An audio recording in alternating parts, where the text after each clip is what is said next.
Hello, and welcome back to the Marketing 101 for Small Business Owners podcast. I'm your host, Philippa Channer, and I'm so glad you're here today. We have a special episode. We have a very distinguished guest joining us. But before we get into today's topic, let's take a moment to recap some of the invaluable insights that we have covered all through the month of February. We did 3 episodes already about building a stronger brand. So let's take a look at what we've already talked about. So first week, episode 113, we talked about developing a strong brand identity. This really, what we did was we defined what brand identity was. We looked at the impact it has on our local businesses and some practical strategies for developing a unique brand persona. Remember, your brand is way more than just a logo. It is so much more. It's the story that you tell, which led into our next episode, episode 14, where we talked about crafting your brand story. We talked about the art of storytelling and how it forms the heart and soul of your business. So we discussed the essence of brand storytelling, building an authentic connections with your audience, making sure they really build relationships with you, and the practical techniques for crafting a brand narrative that resonates with your audience. Your brand story is really your brand's superpower. It's what people, it's sometimes, for the most part, it's what makes people decide, yes, I want to work or buy from you. So really need to learn the art and craft of telling your story. And then we wrapped up the series last week. Well, not really wrapped it up, but we continued the series last week, episode 115, where we talked about the strategies for brand consistency and recognition. So that's where we talk about the critical strategies for maintaining brand consistency and achieving that long-lasting recognition that we all want. So from the importance of consistency across various touch points, that's from your website to social media to them seeing you in person, to an ad in a local newspaper, to innovative tactics for brand recognition. We just covered all the dynamic elements that contribute to a strong and rememberable brand. We want people, when they see you, to know you and to remember you and not forget their encounter with you so they can continue working with you. Now that we're all caught up in the entire series that we did for the month, let's now shift our focus to today's special guest. He is an online business mentor, consultant, and multi-award winning marketer. His name is Jacob Caris, and he is full of passion for helping his clients monetize their personal brands. And Jacob is here to share insights on how marketing serves as a pre-sale experience before the actual sale, and the pivotal role of establishing a strong brand and making the sales process just smoother. So you guys are going to really enjoy this conversation, and I appreciate Jacob for taking the time. So welcome, Jacob.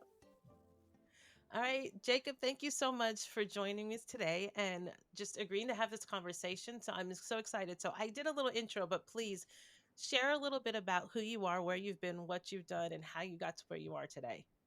Sure. Thank you for having me. I appreciate it. My story goes back a little way. I got started in the finance game. Accounting and finance is my background, and I did that for quite a few years. Spent some time working in that industry in Australia, and then ended up in the States. In my mid-20s, I was working really big hours, like kind of 80, 100-hour weeks in the corporate finance game, Yeah. and just didn't see that as the pathway that I wanted to continue down into my kind of 30s and beyond. Yes. And that's what caused me to kind of start digging into this online business, I guess, pathway that's really, taken off over the last kind of 10 years. And started getting my toes wet, so to speak, in the affiliate marketing field. So learning the ins and outs of marketing stuff online, driving traffic, Yeah. creating content, building funnels, all that kind of, fun stuff, but promoting other people's products and services, software, courses, different things, just to keep it simple, because I was still working my job, Yeah. and I didn't want to deal with selling my own stuff, which creates its own challenges with delivery and Yes. the whole back end tech that comes with that. So that's what really got me started. So 2017, 2018, 2019, I did affiliate marketing pretty successfully and was able to win a bunch of awards in that industry. Was a top affiliate for a company named ClickFunnels, which the folks that play online will be familiar with. Yes. I was a top affiliate for a big Tony Robbins launch that they did. Perfect. And so yeah, I played in the affiliate space for a while, and then through the different kind of awards and stuff I won, I built up a bit of a demand for folks wanting help with that business model. So I partnered up with a couple of people, and we created a product. It was called the Super Affiliate Accelerator, and we took that to $1 million in its first year in 2020. It was a Nice. $1,500, $2,000 online program, and so we scaled that up pretty quickly. And that's a point in my life where I pinpoint kind of this light bulb or epiphany of, you know, you can take your knowledge, you can take your expertise and package it into an online solution that has a lot of leverage, can generate a lot of cash flow pretty quickly, and you know, create this pretty cool business that can be lean and highly profitable.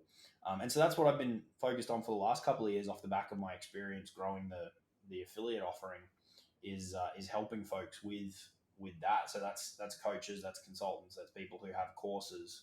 Yeah. How do we market it, sell it, increase our customer value, have clients stay with us for the long term, have clients refer?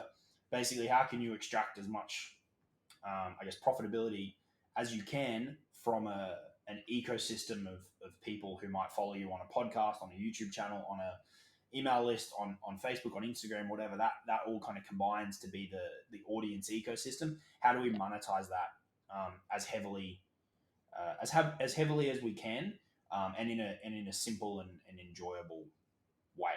So that's really what I focus on Okay. with people online now, or people who have offline businesses that might want to come online. And that's the product that they would purchase, is how to do that. You're basically coaching them through that, or do you have like clients one on one where you're working with them intimately and walking them? Yeah, so most of my work now is client facing. Okay. I do have some courses and bits and pieces out there, but yeah, I just found in this phase in life, I enjoy working closely with people. So I Yeah. run a pretty like small client book, but have had people that have been there for years and years and years. Some of them are one to one, some of them are in a group environment, some of them are in kind of both. It's a little bit of a mixed bag, but yeah, it's more traditional, I guess, consulting now than a course model as it was previously. Okay. Perfect. Perfect. I'd love to check some of that out and really get to see some of the guidance and wisdom that you give entrepreneurs to help them through their process. Mm-hmm. And a lot of my audience, we're small business owners here that have a focus on their local. A lot of my clients are hyper local. A lot of my listeners are hyper local in terms of their audience. And so part of that is really, building a strong brand identity. Mm-hmm. And I love what you said when we first initially talked. Marketing is the pre-sale before the sale. So can you give me a little insight? What does that mean, and Yeah. how should small business owners apply that's thinking as well?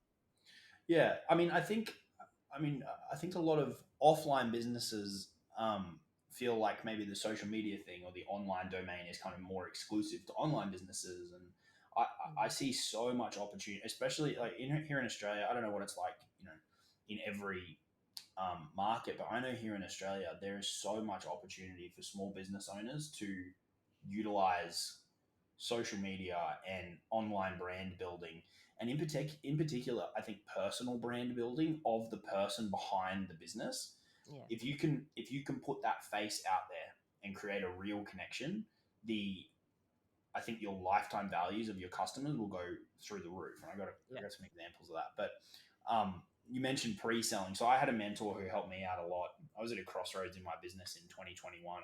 I went through a phase where I wasn't enjoying things, particularly I hadn't found the next path that I wanted to pursue.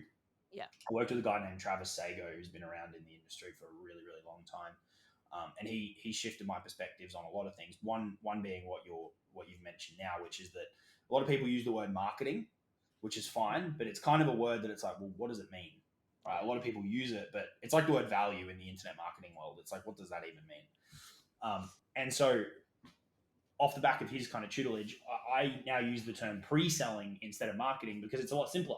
It's like, well, most businesses have something they want to sell, they've got a process to sell it, and then people talk about marketing. And it's like, well, why don't we just call it pre-selling, which is the thing that sits in front of the sales process? yeah, And the name in itself makes a lot more sense because it's like, well, what do we want people to know and to understand and to believe and to buy into? and to accept or reject about us, about our product, about our industry, about our philosophies, whatever they may be.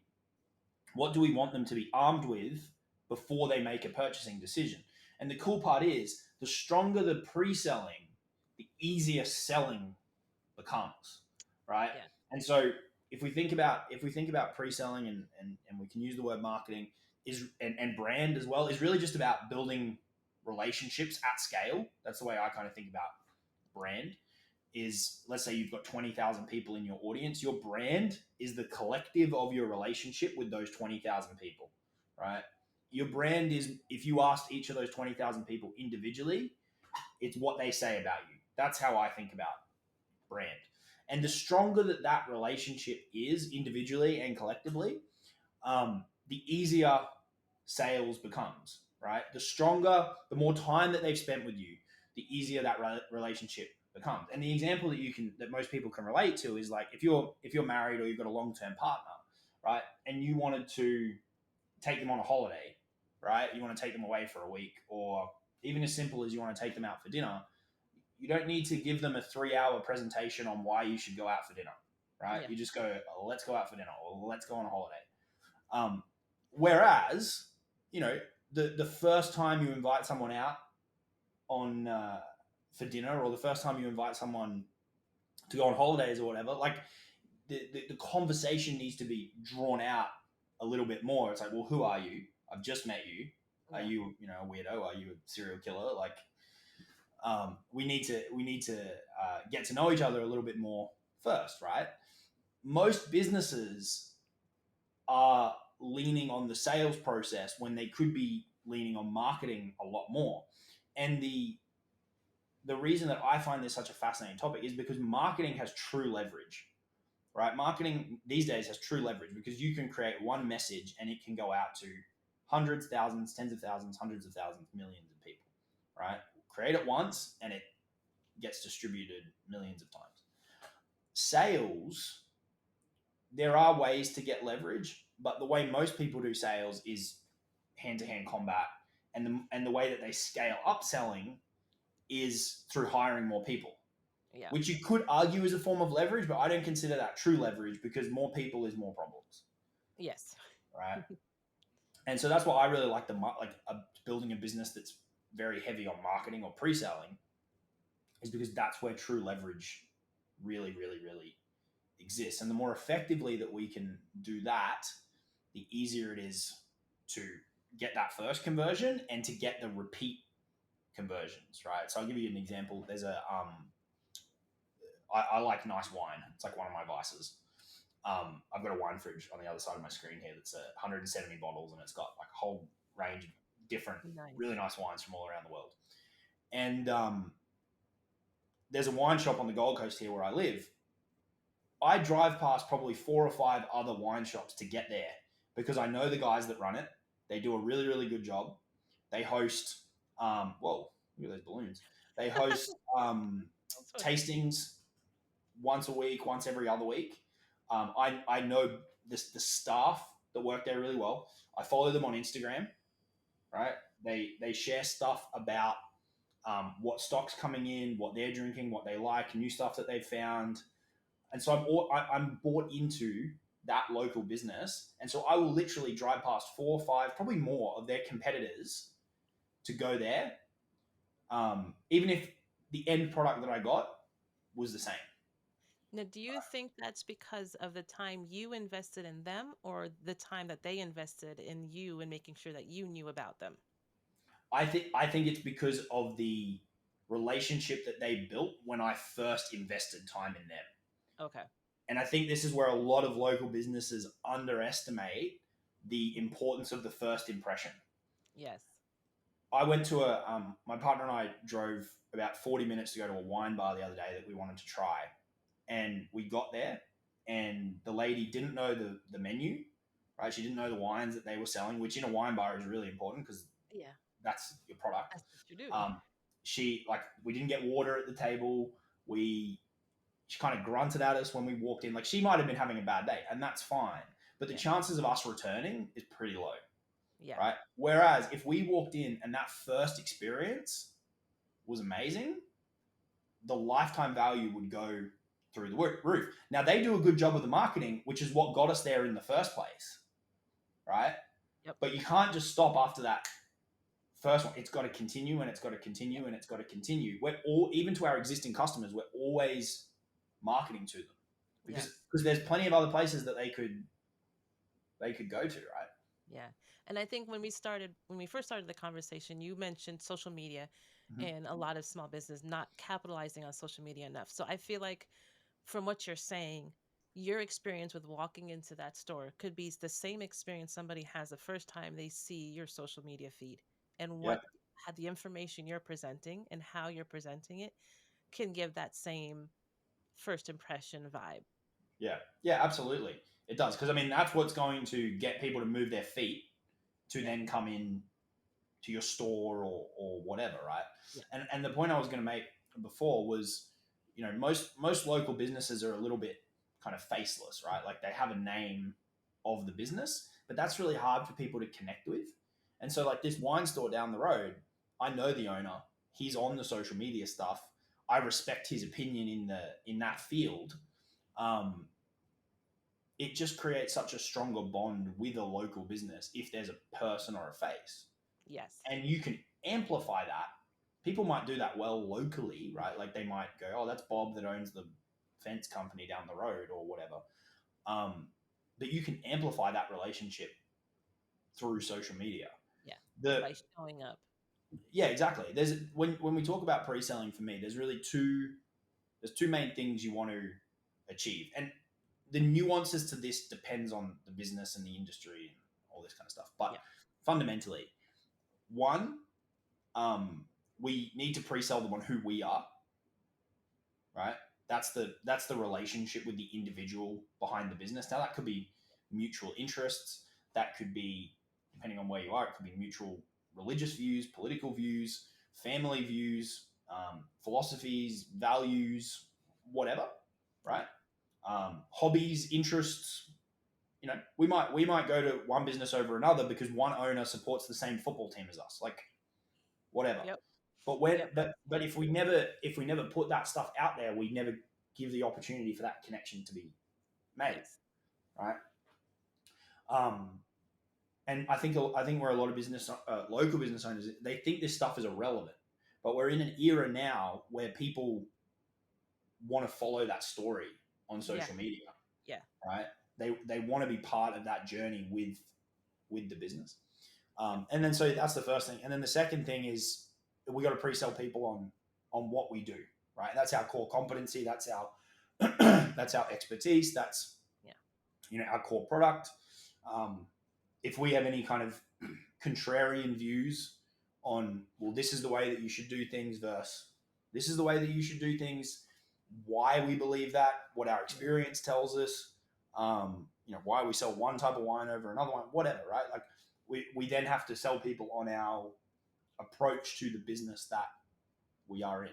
And if we can tick both of those boxes, they connect with us as an individual and they align with our views on whatever the solution is. Right? It's tricky to talk in general terms with this, but um, whatever the solution is, the next natural thing becomes, well, I'm going to go buy something, Yeah. right? Because I've ticked the major boxes. I align with the person who's selling it to me. I align with the product or the service or the philosophy or the solution or whatever. The next natural thing is a purchase. Yeah. One thing I feel like is what you're saying, and a lot of people need to learn how to do, is these different things that getting personal, showing up online, getting personal, sharing about things to make those connections is the a lot of small business owners, they need to understand the art of storytelling Mm. and be comfortable telling stories. How do you feel like storytelling fits into the pre-sale process? I think I like it as a concept, but I think it gets overcomplicated online. So I think Okay. there's all these different storytelling frameworks, and you got to make sure you hit these things in the story. And as soon as we start, it's like writing copy, right? If you I've got like a billion copywriting books, and I've probably used 5% of them because it's really hard to bridge theory when Yep. we then sit down and try and communicate. Um, So what I talk to my online clients about, and the same thing applies to offline business, is let your life and let your business drive the content. I think Yeah. content becomes really challenging when you try to run a business and that's one hat that you wear, but then you try to become a content creator and that's another hat that you wear, because people will sit down and they'll go, I have to come up with an idea for my content. Yeah. And 9 times out of 10, that's not true, right? Rather sit back and go, well, what happened in the business today that might be of interest to my audience, and achieves those things that we spoke about, that pre-sells them on who I am and pre-sells them on what we do, right? And if we carry on with the wine store example, just because we were talking about it, that could be as simple as a video on your phone with the delivery guy coming in and them going, hey, we just got this brand new, we got 24 bottles from this tiny little family vineyard in the south of France. It's $100 a bottle and it's going to disappear by 4 o'clock this afternoon. I can guarantee it. We've already sent it out to our VIP list. It's A, B, C, and D. Describe the product. Send us the word, whatever, if you want to have us put aside one of these bottles for you, and you can come pick it up this afternoon, right? So the thing happening in the business, the delivery of, you don't have to think about that. It's like it's just happening anyway. You're getting stock coming in, right? Or it could be, here's a photo with Sally. Sally just bought 4 bottles of this wine. Sally loves Pinot, and we suggested she try this other one, right? Yep. And then they see other people coming into the shop and buying product, and they go, oh shit, I need a bottle of wine. I'll stop there on the way home, right? Yeah. But if we never let people in, and that's so easy to do, it takes like 4 seconds. But we don't even have to sit down and think about ideas. It's just like, well, what's happening in the business? We're restocking the shelves, right? Like it could be anything. It could literally, you're restocking the shelves, and we've got a tasting on this weekend, or we've got a sale coming up this weekend, right? Yeah. Or Bob just came in and told us how much he loved this thing that he bought 2 weeks ago. Like anything. Anything could be a quick story that triggers somebody to say, yeah, I want to be a part of that as well. Yeah, because most people you're competing against are so like generic, right? Yes. I've got a little story that I tell sometimes, which is so my sister has an online business as well, and she helps people with building systems and automations and pretty like sterile stuff. I'm not very techy. I don't really like that kind of stuff, but she loves it. And she was saying to me, she's like, I don't know what emails to write. She had like a low ticket thing that she was selling. It was like $40, $50 or something. And she said, I don't know what emails to write. The typical emails that go out in that industry are like, there's this new automation thing that will connect your, Majigga 8000 to your Majigga 9000, and it'll do this. It's all boring stuff. Yeah. And most people that aren't very techy don't care about that. Yep. Right. And she's like, I'm sending these emails, people aren't buying, blah, blah, blah, blah, blah, blah. And I said, all right, give it to me. I said, tell me something that happened today. And so she's got a now 6-year-old son, and he was, I don't know, probably 4 at the time. And I said, tell me something that Oscar, her son, said to you today. And she goes, what do you mean? And I said, just tell me anything that he said to you. This is how random it can be. And she said, well, he walked into the kitchen and he said, Mummy, why do fish like water? And I was like, well, one, that's a brilliant question. And Yeah. two, give me 5 minutes, right? So I took that one thing and I literally wrote a subject line, why do fish like water? And I put a little fish emoji in the subject line, okay? Now, before we even go further, can you imagine if someone's in the market for systems, business systems, automation, tech, that kind of shit, if you imagine the stuff that's in their inbox, Zapier, Active Campaign, Infusionsoft, blah, boring, right? And then all of a sudden, there's this email that says, why do fish like water, with a little fish emoji? Which one do you reckon is going to get opened, right? So Exactly. Yeah. open rates go through the roof, which is the whole Yeah. goal of the subject. Anyway, I wrote an email that was maybe, I don't know, 300 or 400 words about, I was in the kitchen. I wrote it from her perspective. I said, I was in the kitchen today and my son came in and he asked me why do fish like water. And I laughed and I didn't have, it's like kids' questions, right? Sometimes it's like, where does this come from? Yeah. And And then you create a little bridge over to the business. And it's funny. Um, this is something that a lot of business owners struggle with. When we're kids, we question things, right? We question things that as adults we start to take for granted and just assume that things have to be that way, right? It's like, and then you flow into the business example, which is most business owners are stressed out of their mind. They're spending 20 to 30 hours a week on stuff that they don't need to be doing because they think that that's the way that it has to be, because that's how they've always done it. But if they just stopped and questioned the norm, they stopped and questioned the status quo, Mhm. they'd realize that they can probably get back those 20 hours with a couple of really simple systems and tools. If you're interested in this, I'd highly recommend that you grab my $47 course on how to blah, blah, blah, blah, blah, blah, blah, blah, blah. And Yeah. so, and that little email to a tiny list made like $700, that one email, right? About a question her son asked her about why do fish like water, right? Yeah. Because it's random, it's Yeah. personal.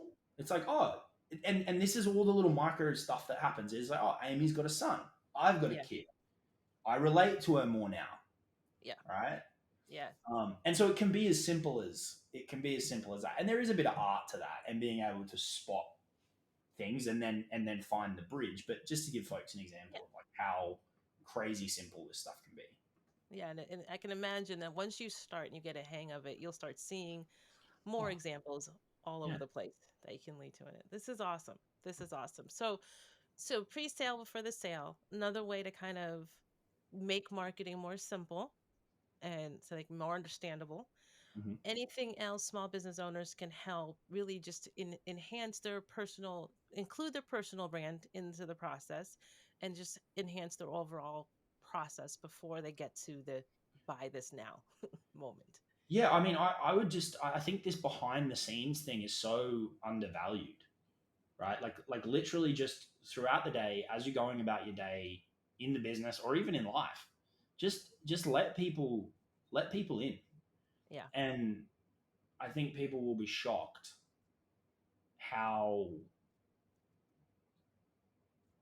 much people resonate with it, even for like weird and potentially boring products, Yep. right? Because in most cases, in an ideal world, we have a business where we're the only person that sells the thing that we sell, but that's pretty rare. It's Yeah. quite rare. Usually, Yeah. there's competitors, Yeah. right? And so if we assume that in our local area or online, if we assume that there's other people selling similar stuff to us, we can differentiate on how we position the product. We can differentiate on pricing. We can differentiate on a few different things. Yeah. But beyond that, the main point of differentiation is us. Yeah. Right? And so if we don't lean into that, we're leaving it up to chance. We're leaving it up to does the other person do it, right? Or we're just going to sit back and become a commodity, right? So I would encourage folks to let people in more Yeah. behind this. It's how I run my whole online business. All my consulting clients, 9 out of 10 of them come from content about what I'm working on with my current consulting clients, and then they go, Okay. "Oh, well, that's cool. I want to do that." It's Yeah. like the best demonstration, you know. Yep. Let the business demonstrate what the business does to the client base. It doesn't have to be this crazy complicated um, Metric. thing. And Yes. then I think on the reselling of clients, Mm. um, to increase customer value, I think where a lot of offline businesses go wrong is they don't collect enough data, or if they do collect data, they don't use it. Um, with the wine example, just because we're on the train of it, Yep. they know what I've bought. They know what I like. They can therefore recommend stuff. And hey, they can recommend expensive stuff Yeah. because they know I like it. Yep. And what's the worst that I can say? No thanks. Exactly. Yeah. All right. But they can also send me a text or on Instagram, because I talk to the owner on Instagram, and they can go, "Hey Jacob, I know you loved this insert red wine. We've got 6 of this special one for Yeah. $200 Yep. or whatever, right? Do you want one of them?" It's like the easiest sale ever. Yeah. But without the data, yeah. I was exposed to this because when I first moved to the Gold Coast, just down the road, there was an amazing steak restaurant. The food was really, really good, but they weren't broke, right? Oh, yeah. They went under. And I went in there there was a period when I moved down here and I was going there at least once a week for probably 6 months, right? And it was usually pretty busy. Like it's kind of weird that it went under, but they would always go when I called up and made a booking. I would give them my phone number, and they would go, "Is this your first time joining us?" And when I've given them my phone number, or even when I've given them my name, they should know straight away. No, I've been there every Friday for the last 6 months, Yeah. right? Yeah. And then when I walk in, they should go, "Well, last time you ordered this steak, why don't you try this one that's 10% more expensive, that's 20% more expensive? Or last time you bought this bottle of wine, next time, why don't you try this bottle of wine? It's a little Yeah. bit more expensive, a little bit." But we appreciate it because they're paying attention to who we are and what we like, and they're making a recommendation. Again, Yes. worst thing that we can do is say no, No, thank you. Yeah. and then we're back I where we like that. started anyway. And I Yeah. think that's more on the retention and Yeah. increasing customer value, Yeah. which isn't so much marketing. But I think again, there's huge opportunity for local businesses that pay attention to the data and actually use the data. Yeah. That is awesome. I think a lot of times it's, well, depending on the industry and how Yeah. many customers and clients that they have facing each day, they may have to be very intentional about Mhm. that. Like they, whatever system they're using, making your notes.